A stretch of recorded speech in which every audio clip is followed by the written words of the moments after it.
Hello बच्चों, आइए इस प्रश्न को पढ़ते हैं। 1 किग्रा द्रव्यमान की एक गेंद 4.9 मीटर लंबी डोरी से एक सिरे से बांधकर ऊर्ध्वाधर वृत्त में घुमाई जा रही है।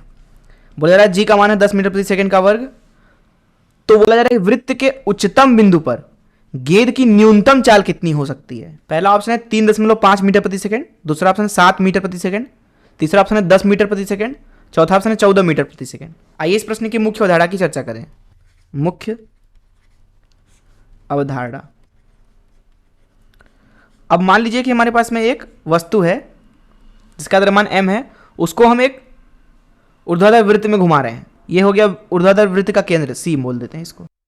मान लीजिए जो ये वृत्त है ऊर्ध्वाधर, इसकी त्रिज्या r है। r को थोड़ा नीचे लिख लेते हैं। और मान लीजिए एक वस्तु है जो धागे से बंधी हुई है कुछ इस तरीके से, और हम उसको v गति देके छोड़ देते हैं। तो क्या होगा, क्योंकि पूरा वृत्त ही ऊर्ध्वाधर दिशा में है तो ये ऊपर जाएगा कुछ इस तरीके से।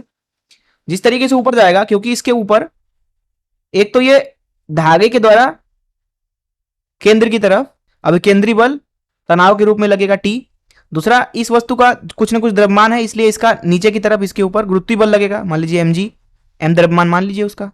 तो इस mg की वजह से इस वस्तु की जो ऊर्जा है, जो गति ऊर्जा है, वो दरअसल स्थिति ऊर्जा में परिवर्तित होती जाएगी।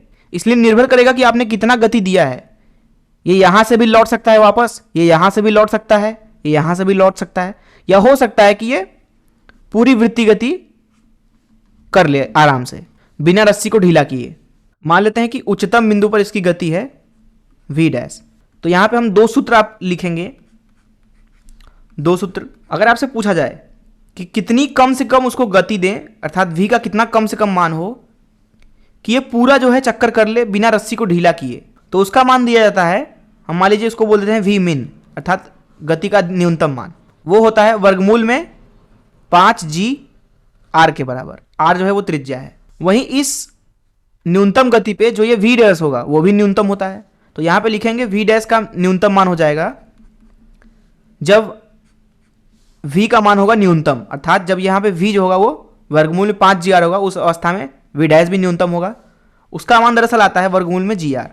तो इन मुख्य उदाहरणों का इस्तेमाल करके चलिए प्रश्न को पढ़ते हैं और हल करते हैं। प्रश्न में हमसे देखिए बोला जा रहा है कि 1 किलो का द्रव्यमान है, तो m का मान दिया गया है 1 किलो। मान लेते हैं वस्तु का द्रव्यमान m है। बोला जा रहा है 4.9 मीटर लंबी डोरी, अर्थात जो यह त्रिज्या है वो दिया गया है 4.9 मीटर। बोला है ऊर्ध्वाधर में घुमाया जा रहा है, ठीक है। g का मान भी दिया गया है आपको 10 मीटर प्रति सेकंड का वर्ग। बोला रहा है वृत्त के उच्चतम बिंदु पर गेंद की न्यूनतम चाल कितनी है। अब उच्चतम बिंदु पर पहुंचाने के लिए कम से कम गति तो होनी चाहिए ना, वर्गमूल 5gr। अब जितना कम होगा v उतना ही कम होगा v डैश। तो जब v न्यूनतम होगा तो v डैश भी न्यूनतम होगा, अर्थात अधिकतम बिंदु पे चाल। तो यहां पे अधिकतम बिंदु पे जो चाल है v डैश, उसका सूत्र यहां पे मैं लिख देता हूं वर्गमूल में gr। तो इसका मान यहां पे आएगा वर्गमूल में g जो कि है 10 गुणे r जो कि है 4.9, इसी का मान हमसे पूछा गया था। तो जो कि आ रहा है वर्गमूल में 49, ये आ गया 7, मात्रक हो जाएगा मीटर प्रति सेकंड। आइए देखते हैं कौन सा ऑप्शन सही है। जैसा कि यहाँ पे आप देख सकते हैं कि बी ऑप्शन सही है। मैं आशा करता हूँ कि आपको इस प्रश्न का हल जरूर समझ आया होगा। धन्यवाद।